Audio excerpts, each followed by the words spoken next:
Hello, I wanted to make this video quickly because it occurred to me that there's an argument that atheists use against Christianity, which is in fact circular, but doesn't seem so perhaps straight away. And I haven't come across it before, so I thought it might be a novel thing that perhaps I can add. But the idea is basically this. I was listening to another debate between a Christian and an atheist, and the atheist brought up this issue of, well, no, God allows these horrific things to happen, right? It's quite a classical refrain. And to be fair, it's got a lot of weight to it, especially rhetorically, right? Why would God allow, take X thing that's ever happened, even in the modern world or throughout history, that has been horrific either for an individual person or for an entire group of people? And we can see the moral argument, right? How can a God that's so good allow this awful thing to happen?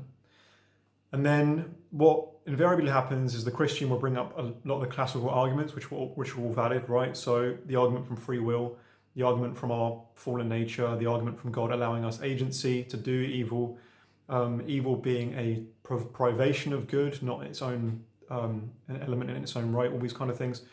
But then the atheist might insist that, look, I don't care what arguments you give that seem to justify it philosophically. Isn't this thing just so obviously bad that it proves that God cannot exist? And the answer is simply no. And the answer is because that would have to be circular in its own way. The basic crux of the issue is you have to then judge God by your own standards, right? And the only way that you can do that is either if you first of all assume that God is not God, or if you simply go into the argument assuming that the Christian God does not exist.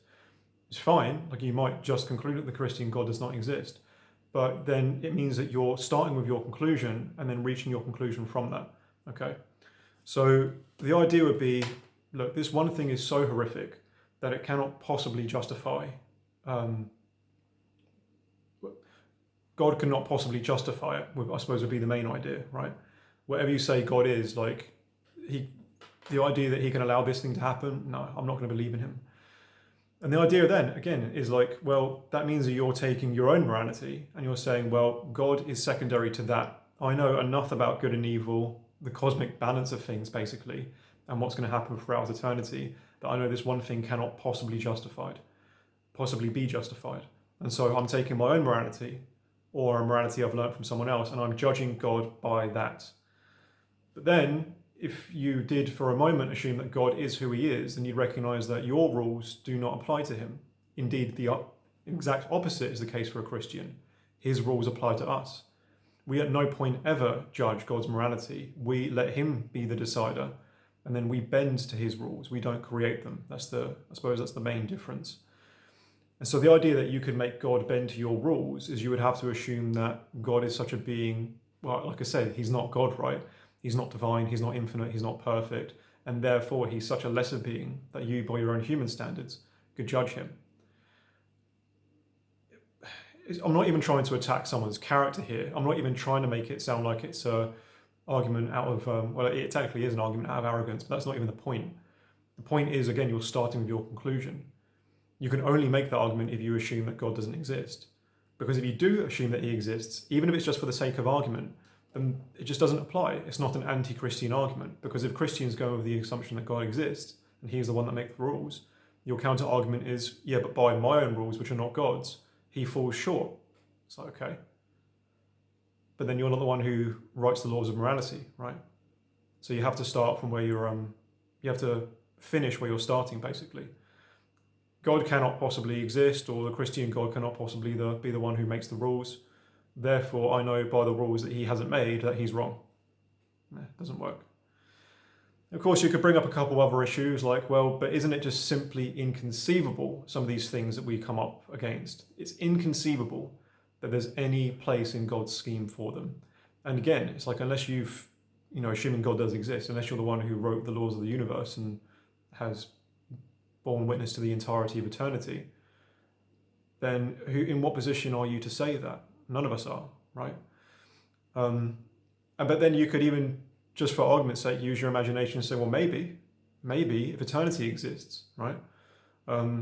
So for example, you might say, well, if someone was tortured for the whole of their lives, and I know it's a horrific example, and I also want to emphasize that this is not the kind of thing I'd be able to deal with easily, for sure.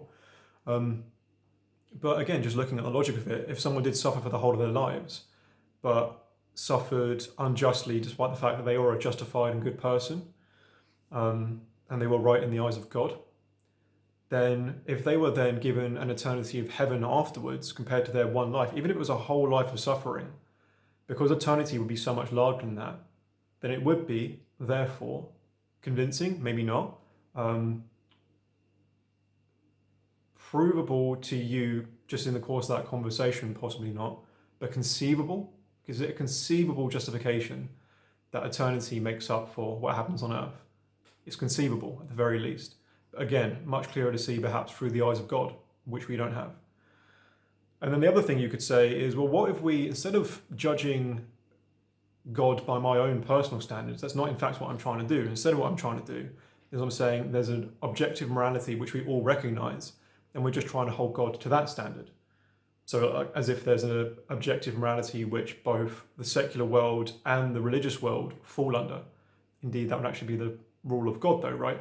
You just push the question along one way. It's like, okay, but that's still, unless that morality itself is coming from God, you're assuming that there's some form of morality and some judge of morality that sits beyond and above him again. So it just makes exactly the same problem again. So yeah, if you already assume that God cannot be what he is, then that atheistic moral argument, using suffering does have some weight to it. But if you are going on with it with any assumption that God is who he is, which is what a Christian should do, then it hasn't got any weight at all. I just thought it was something interesting to think about.